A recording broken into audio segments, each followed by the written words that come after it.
I want to tell you a story today. It's a story about human evolution. I have this oracle card with me since I'm teenagers from Crowley, and I'm very familiar with it because it has been traveling with me for 30 years or more. And this story begins with a curiosity, with ingenuity, there's naiveness, but there's a call for adventure. And this card of the Fool represents this journey that this person, us, each one of us, it's always embarking, ending, and beginning another journey. Every day, every week, every life. And this card talks about this ordinariness of life, the common, the norm, and the desire to discover something else. And with that, when the Fool steps into this journey, he becomes the magician.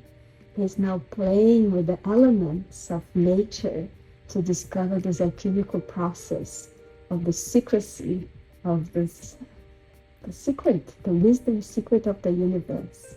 He has the cup, the wand, the swords, and the pentacles that he's playing with this magic of the elements. Then, when he embarks in the secret mysteries of the elements and nature, he becomes the High Priestess. So the High Priestess is about wisdom, is about tapping into that innate wisdom of the heart. So we become the Empress. The Empress has now put into practice, she has materialized this wisdom. One thing is to know, is to live for the spirituality, for the development, inner development. And another thing is to apply that to day-to-day life. And that's what this card represents, the application of this wisdom. When we apply this wisdom in life, we become the Emperor. The Emperor is the master of oneself. And with that comes the Hierophant. The Hierophant is another card for magic. He now needs to find the balance. He now needs to look within and continue digging, to continue creating this magic in life and self-development. Because it's difficult, it's easy when we are doing this journey internally. But we also need to learn to apply this wisdom in relationships, to see the mirror of the other in ourselves. That's the merging between the feminine and the masculine within oneself, animus and anima. That is the relationship, to see the mirror of ourselves in the others. And that sometimes can be difficult. So Crowley put the card right here, because this card represents and reminds us that, yes, relationship, and to see this unity of the female and the male, and to see the reflection of myself and others can be difficult. But this card says that we have to continue going through the journey, into this journey of life. You have gone so far, but there is still more to go. But this card also tells us to be cautious. We say in Brazil, não coloca o carro na frente do boi. Don't put the bulls in front of the car. Go slowly in your time, but keep going. Because when we continue going, we need to find that what we do is just.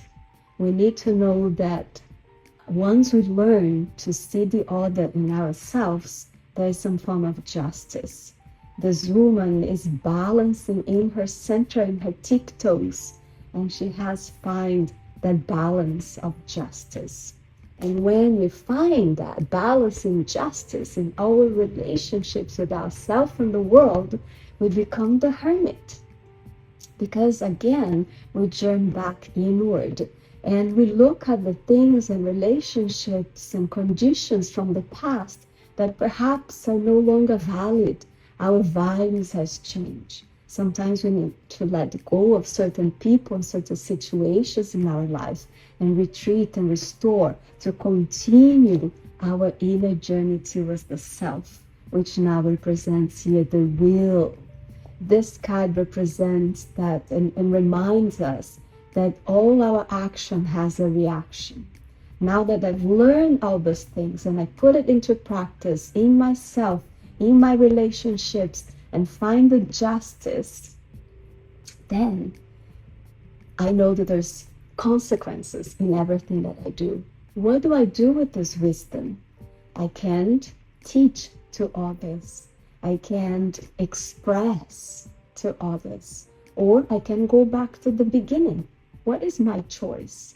This card reminds me of the story that I heard in India from my guru of the ascendance and then the descent of Kundalini.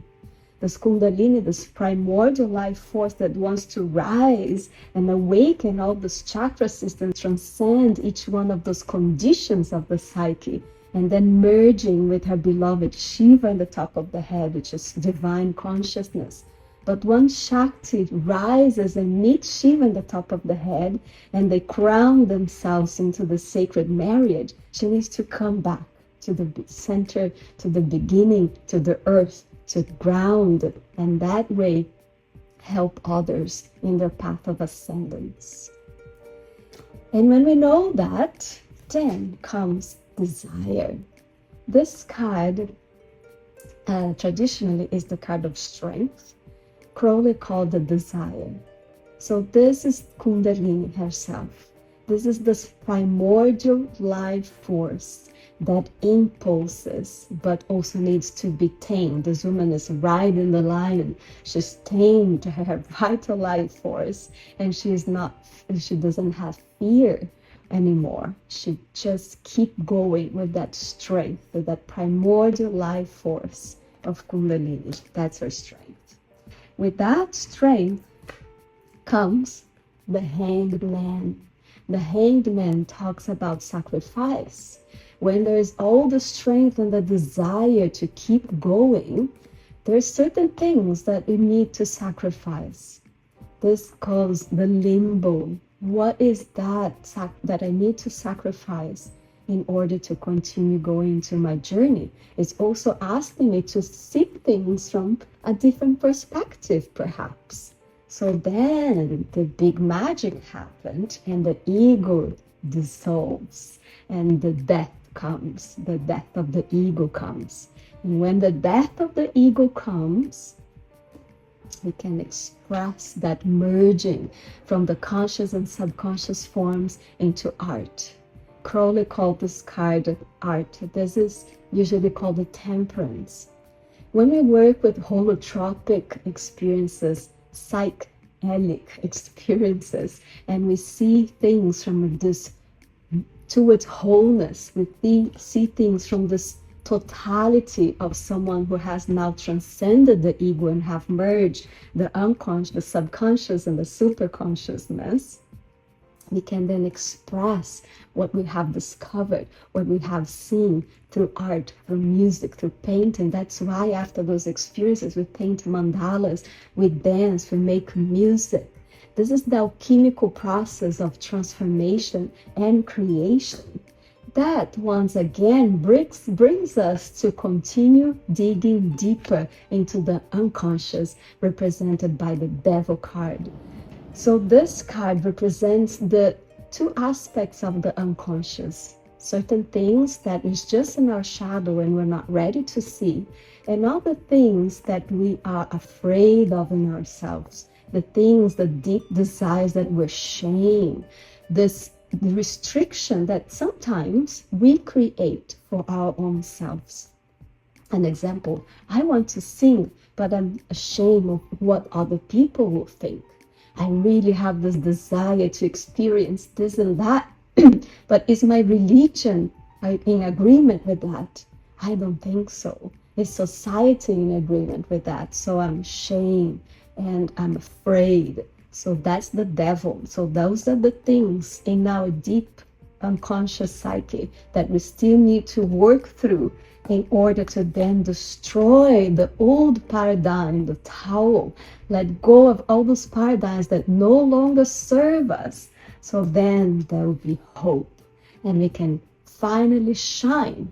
But when we see that light and we start shining, perhaps we need to realize what is still an illusion, what is real, what is unreal. This card of moon talks about these emotions. Once we went through all of that, and now we're starting to shine and we're starting to see the hope pointing up to the skies. I need to realize my illusions. What is real, what is unreal? This reminds me of this things of spirituality, of spiritual bypassing, or now that I have destroyed all the old and what I know that doesn't serve me anymore, I have all these grandiose ideas of what is life, who am I, what I want to create. But perhaps there's some illusion here still. And this illusion is the self, when I can really get enlightened and let the light of my inner being and the outside light of the sun to shine bright. So then there's no judgment. The card of Aeon, Crowley called this card Aeon, originally is the card of judgment. This is how I see it. When I can finally see things, there is judgment.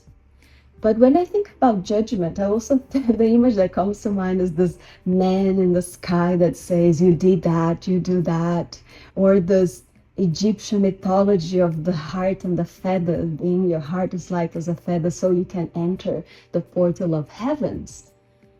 But when we understand Aeon, which is the infinite timing of bigger, broader perspective, I know that I only know what I know. I know that I can only do what I know at the moment, so I can understand bigger cycles from a bigger perspective, so there's no judgment.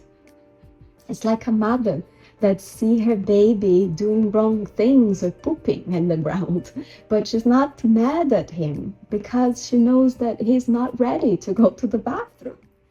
That in society, in ourselves, we do all those things that perhaps are wrong because we don't know otherwise. So when we understand bigger aeons, bigger times of perspective, then there's no judgment but compassion.